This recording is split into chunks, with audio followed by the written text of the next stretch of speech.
दोस्तों सत श्री अकाल जी। मेरा नाम बिक्रमजीत सिंह। अज की वीडियो बहुत इंटरेस्टिंग होने वाली है। अज की वीडियो में देखांगे कि दुबई देश रेगिस्तान तो किवें तरक्की के राह ते चलिया गया सी। आओ वीडियो राही देखो। वीडियो चंगी लगी तो शेयर कर दो, चैनल को कर लो सबसक्राइब। वीडियो देख रहे हैं आप दुबई देश की। साल 1833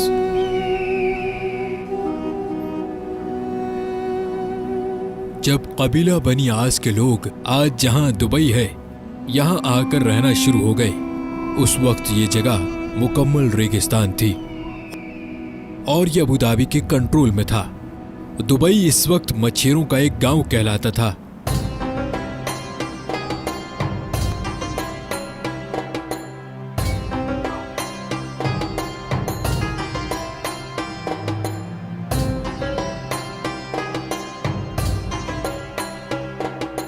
अठारह में कुछ ताजिर दुबई में बसना शुरू हो गए, क्योंकि यहाँ ताजिरों पर टैक्स बहुत कम था। मगर दुबई में अभी भी मछलियां पकड़ने के अलावा कोई खास काम नहीं होता था। 1912 में दुबई की हुक्मरानी शेख सईद बिन मखदूम के पास आ गई और उन्हीं को दुबई का फाउंडर भी समझा जाता है। उस वक्त दुबई में पर्ल इंडस्ट्री यानी मोती ढूंढने का काम उरूज पर था। दुबई की इकोनॉमी उस काम से आगे बढ़ रही थी, लेकिन दुबई अभी भी एक गांव ही कहलाता था। ये 1958 की बात है, जब दुबई के हुक्मरान शेख राशिद बिन सईद अल मखदूम बन गए। यही वो इंसान थे जिन्होंने दुबई को एक गांव से एक शहर बना डाला। उन्होंने दुबई क्रीक, जहां बहरी जहाज आकर रुकते थे, उसको गहरा करवाना शुरू कर दिया।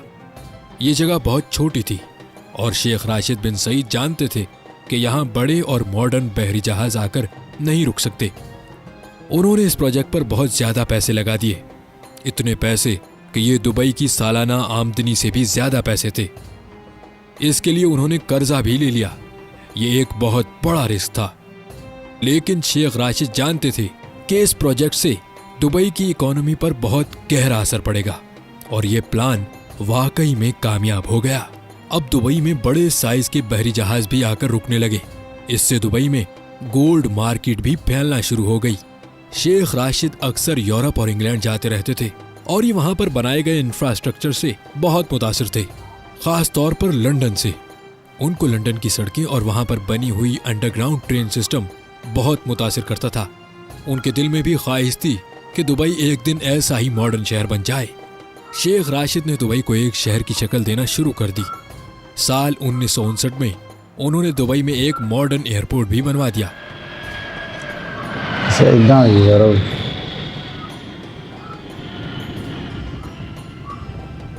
देखी चलो वीडियो रही है ना, सोचे भी चुप करा बैठा वीडियो। लाइंस, टेलीफोन सर्विसेज और पोर्ट्स वगैरह बनवा रहे थे। लोग समझते थे कि शेख राशिद पैसे जाया कर रहे हैं और दुबई कभी भी एक मॉडर्न और इंटरनेशनल शहर नहीं बन सकेगा। मगर 1966 में दुबई की किस्मत बदल गई।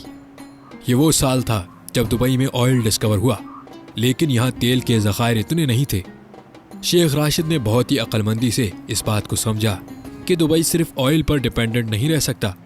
उन्होंने उस वक्त कहा था, मेरे पास एक अच्छी खबर है और एक बुरी खबर। अच्छी खबर तो यह है कि दुबई में ऑयल डिस्कवर हो गया है और बुरी खबर यह है कि ये तेल बहुत थोड़ा है। इसीलिए उन्होंने ये तेल का इस्तेमाल करके दुबई में दूसरे प्रोजेक्ट्स बनाना शुरू कर दिए। उन्होंने दुनिया भर से बड़े बड़े इंजीनियर्स और आर्किटेक्चर्स को बुलवाकर दुबई को मजीद तामीर करवाना शुरू कर दिया। जैसा कि 1979 में दुबई में एक ऊंची बिल्डिंग बनाई गई। ऐसे कई प्रोजेक्ट्स दुबई में शुरू हो रहे थे। 1981 में शेख राशिद इस दुनिया से चले गए। अब जो दुबई के अमीर हैं, शेख मोहम्मद बिन राशिद बिन अल मखदूम, ये उन्हीं के बेटे हैं। आज जो दुबई हम देखते हैं उसको बनाने में शेख राशिद का ही दिमाग है। उन्होंने दुबई में ऊंची ऊंची बिल्डिंग्स बनाना शुरू कर दी। फिर इस काम में भी एक मसला था। मसला यह था कि कच्ची मिट्टी पर इतनी बड़ी बिल्डिंग्स कैसे खड़ी की जाएं। मगर शेख मोहम्मद बिन राशिद ने उसका हल भी ढूंढ निकाला। शेख मोहम्मद बिन राशिद ने महसूस किया दुबई के अतराफ पहाड़ वी शेप में बने हुए हैं, यानी यहाँ जरूर कभी पानी मौजूद होगा जो पहाड़ों की शेप कटी हुई है। उन्होंने यहाँ ड्रिलिंग करवाई और वहाँ वाकई में पानी मौजूद था और यही पानी दुबई की ऊंची ऊंची बिल्डिंग्स खड़ा रखने में काम आया। जहाँ बाकी अरब ममालिक जो तेल की दौलत पर अपना मुल्क चलाते हैं, वहीं शेख मोहम्मद बिन राशिद जानते थे दुबई को तेल पर जिंदा नहीं रखा जा सकता। आज भी ऑयल दुबई की इकोनॉमी में सिर्फ 1% कंट्रीब्यूट करता है। बाकी 99% पैसा दुबई कारोबारी सरगर्मियों से कमाता है। शेख मोहम्मद बिन राशिद की विजनरी प्लानिंग और अक्लमंदी की ही वजह है कि दुबई इतना अमीर शहर है। उन्होंने दुबई में ऐसी ऐसी चीजें बनाना शुरू कर दी जिनकी वजह से पूरी दुनिया का ध्यान दुबई की तरफ होने लगा, जैसा कि दुनिया की सबसे ऊंची इमारत बुर्ज खलीफा, दुनिया के बड़े बड़े मॉल्स में से एक दुबई मॉल, आलिशान होटल्स और आर्टिफिशियल आइलैंड। दुबई की एयरलाइन एमिरेट्स एयरलाइन ये दुनिया की बेहतरीन एयरलाइंस में से एक है। ये सारी अट्रैक्शंस थी जो लोगों को दुबई खींच कर लाती रही। दुबई में बहुत से फ्री जोन्स भी हैं जहां हर किस्म की टैक्स छूट दी जाती है, जो दुनिया के बड़े बड़े बिजनेसमैन की तवज्जो अपनी तरफ खींचती है। ये फ्री जोन्स दुबई की इकोनॉमी का 20% हिस्सा बनते हैं, जहां तकरीबन 1.5 करोड़ के करीब लोग नौकरी करते हैं। दुबई में आज 80% के करीब वो लोग हैं जो बाकी कंट्रीज से दुबई में आकर सेटल्ड हैं। आज दुबई में वो लोग भी हैं जो मेहनत करके पैसे कमाकर अपने प्यारों को वापस घर पैसे भेजते हैं, और वो लोग भी हैं जिनके पास बहुत सा पैसा है।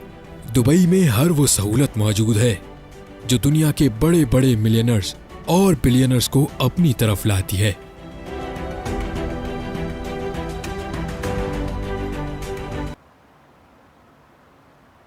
हाँ जी दोस्तों, वीडियो ਵਿੱਚ ਤੁਸੀਂ ਦੇਖਿਆ ਵੀ ਦੁਬਈ ਇੱਕ ਛੋਟੇ ਜਿਹੇ ਗਾਉਂ ਤੋਂ ਮਤਲਬ ਪਿੰਡ ਤੋਂ ਕਿੱਡਾ ਵੱਡਾ ਦੇਸ਼ ਬਣ ਗਿਆ ਨਾ। ਇਹ ਸਭ ਸਾਰਾ ਕੁਝ ਪਤਾ ਕਿੱਦਾਂ ਹੁੰਦਾ ਜਦੋਂ ਕੋਈ ਰਾਸ਼ਟਰਪਤੀ ਚੰਗਾ ਹੋਵੇ ਨਾ, ਜਿਵੇਂ ਆਪਣਾ ਪ੍ਰਧਾਨ ਮੰਤਰੀ ਮੁੱਖ ਮੰਤਰੀ ਹੈ, ਜਿਹੜਾ ਪ੍ਰਧਾਨ ਮੰਤਰੀ ਹੈਗਾ ਨਾ, ਜਾਂ ਰਾਸ਼ਟਰਪਤੀ ਆਪਣਾ ਚੰਗਾ ਹੋਵੇ ਤਾਂ ਉਹਦੇ ਨਾਲ ਆਪਣੇ ਦੇਸ਼ ਦਾ ਵਿਕਾਸ ਹੋਣ ਲੱਗ ਜਾਂਦਾ। ਜਦੋਂ ਆਪਣੇ ਮੁੱਖ ਮੰਤਰੀ ਹੁੰਦੇ ਨੇ ਜਿਹੜੇ ਉਹ ਅਲੱਗ ਥੱਲੇ ਹੁੰਦੇ, ਜਿਵੇਂ ਆਪਣੇ ਮੁੱਖ ਮੰਤਰੀ ਆਪਣਾ ਪੰਜਾਬ ਦਾ ਭਗਵੰਤ ਮਾਨ ਹੈਗਾ ਨਾ, ਰਾਸ਼ਟਰਪਤੀ ਆਪਣਾ ਮੋਦੀ ਹੈਗਾ। ਰਾਸ਼ਟਰਪਤੀ ਤੋਂ ਮੁੱਖ ਮੰਤਰੀ ਜਿਹੜੇ ਇਹਨਾਂ ਨੂੰ ਵੀ ਚਾਹੀਦਾ ਕਿ ਅਸੀਂ ਵੀ ਦਿਮਾਗ ਨਾਲ ਚੱਲੀਏ, ਵੀ ਅਸੀਂ ਵੀ ਤਰੱਕੀ ਦੇ ਰਾਹ ਤੇ ਲੈ ਕੇ ਜਾਈਏ ਆਪਦੀ ਸਟੇਟ ਨੂੰ, ਪਰ ਨਹੀਂ, ਆਪਣੇ ਤਾਂ ਖਾਣ ਨੂੰ ਚੱਲਿਆ ਵੀ ਖਾਓ, ਜਿੰਨਾ ਖਾਧਾ ਦਾ ਖਾਓ। ਇਸ ਕਰਕੇ ਦੁਬਈ ਦੇਸ਼ ਤਾਂ ਤਰੱਕੀ ਕਰ ਗਿਆ, ਉੱਥੋਂ ਦੇ ਜਿਹੜੇ ਰਾਸ਼ਟਰਪਤੀ ਨੇ ਉਹਨਾਂ ਨੇ ਵਧੀਆ ਤਰੀਕੇ ਨਾਲ ਤੇ ਚੰਗੇ ਦਿਮਾਗ ਨਾਲ ਪੂਰੀ ਟੈਕਨੋਲੋਜੀ ਨਾਲ ਮਤਲਬ ਕਿ ਦੇਸ਼ ਨੂੰ ਅੱਗੇ ਲੈ ਕੇ ਆਏ ਨੇ। ਵੀਡੀਓ ਚੰਗੀ ਲੱਗੀ ਤਾਂ ਸ਼ੇਅਰ ਕਰ ਦਿਓ, ਚੈਨਲ ਨੂੰ ਕਰ ਲਓ ਸਬਸਕ੍ਰਾਈਬ। ਧੰਨਵਾਦ। ਜੈ ਭਾਰਤ, ਜੈ ਹਿੰਦ, ਜੈ ਭੀਮ।